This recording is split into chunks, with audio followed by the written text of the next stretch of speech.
दोस्तों आज हम सिनकॉम फॉर्मुलेशन लिमिटेड कंपनी के बारे में बात करने वाले हैं। इस कंपनी से 3 पॉजिटिव अपडेट निकल कर आ रही है। इस अपडेट के साथ साथ इस कंपनी को हम फाइनेंशियली और फंडामेंटली देखेंगे। इस समय हमें कंपनी में बाय सेल होल्ड क्या करना चाहिए और कंपनी का नेक्स्ट टारगेट प्राइस क्या हो सकता है।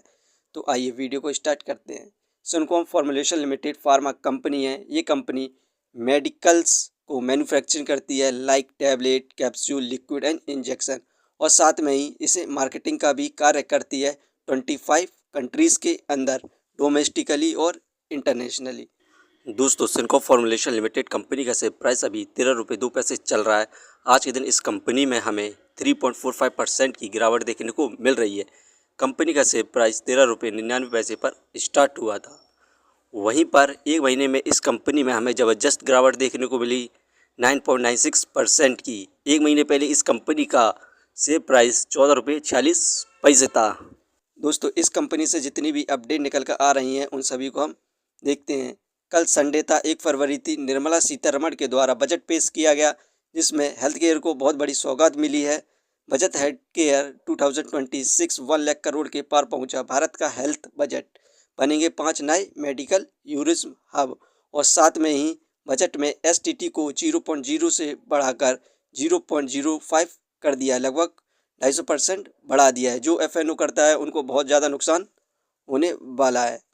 दोस्तों इस कंपनी से जो भी पॉजिटिव अपडेट निकल कर आ रही हैं उन सभी को हम देखते हैं। यहाँ पर सिनकॉम फॉर्मुलेशन लिमिटेड कंपनी ने स्टार प्रॉपर्टी बाय करी है 51.7 करोड़ की, जिसका अप्रूवल एचडीएफसी बैंक ने दे दिया है और इसे अंडर सेबी रूल के तहत बाय किया गया है। और इसी के साथ ही यहाँ पर हमें फिल के द्वारा ज़बरदस्त इन्वेस्टमेंट देखने को मिल रही है। यहाँ पर आप देख सकते हैं सितंबर में इस कंपनी के अंदर फिल की इन्वेस्टिंग 0.10% थी, जो कि दिसंबर में बढ़कर फिल की इन्वेस्टिंग 0.26% हो चुकी है। हमें ज़बरदस्त इन्वेस्टमेंट देखने को मिल रही है फिल के द्वारा, तो हमें फ्यूचर में ज़बरदस्त तेज़ी देखने को मिलने वाली है। और साथ में इस कंपनी का जो Q2 का रिजल्ट आया था उसमें भी शानदार परफॉर्मेंस देखने को मिली थी। नेट सेल 121 करोड़ रही थी। इंक्रीमेंट देखने को मिला था 18.96% का, जबकि पिछले साल इस कंपनी की नेट सेल 102 करोड़ थी। नेट प्रॉफिट 16.60 करोड़ रहा, जबकि पिछले साल इस कंपनी का 11.11 करोड़ था। इंक्रीमेंट देखने को मिला था 49.45% का।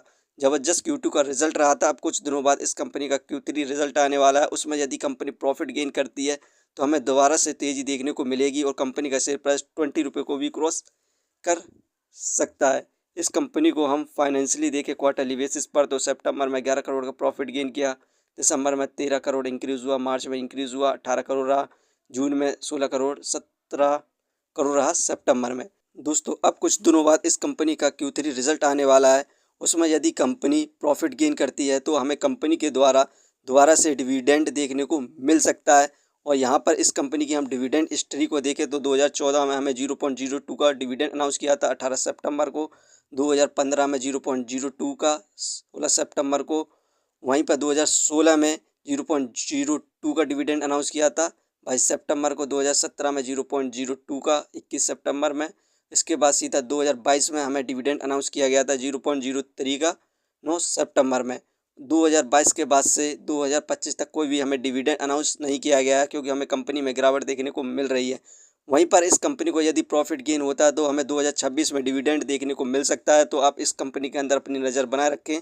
दोस्तों इस कंपनी को हम फंडामेंटल देखते हैं। मार्केट कैपिटलाइजेशन 1210 करोड़, जो कि बहुत बढ़िया है। इसके प्राइस के हिसाब से डेप्थ ऑफ इक्विटी 0, ये एक कर्ज फ्री कंपनी है। रिटर्न ऑफ इक्विटी 16.66%, ये हमें पर ईयर 70% के रिटर्न दे रही है।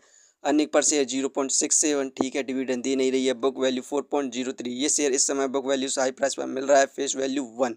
दोस्तों ये कंपनी फाइनेंशियली और फंडामेंटली बेस्ट है। 1 फरवरी को निर्मला सीतारमण के द्वारा यहाँ बजट पेश किया गया, उसमें भी यहाँ पर हेल्थ केयर को बहुत बड़ी सौगात मिली है। तो आप इस कंपनी को लॉन्ग टर्म के लिए होल्ड कर सकते हैं। लॉन्ग टर्म में इस कंपनी का शेयर प्राइस 20 रुपये को क्रॉस कर सकता है 2026 तक, Q3 रिजल्ट में यदि प्रॉफिट गेन करती है। ये वीडियो सिर्फ एजुकेशन पर्पस के लिए थी। यदि आप किसी भी कंपनी या स्टॉक्स पर इन्वेस्ट करते हैं तो एक बार अपने फाइनेंसर्स और एक्सपर्ट की सलाह जरूर लें। कभी भी लोन लेके इन्वेस्टमेंट ना करें, वरना आप भारी मुसीबत में पड़ सकते हैं। कंपनी के बारे में जानकारी सही लगी हो तो अपने चैनल को सब्सक्राइब करें, जिसका नाम है स्टॉक एनालिसिस। धन्यवाद।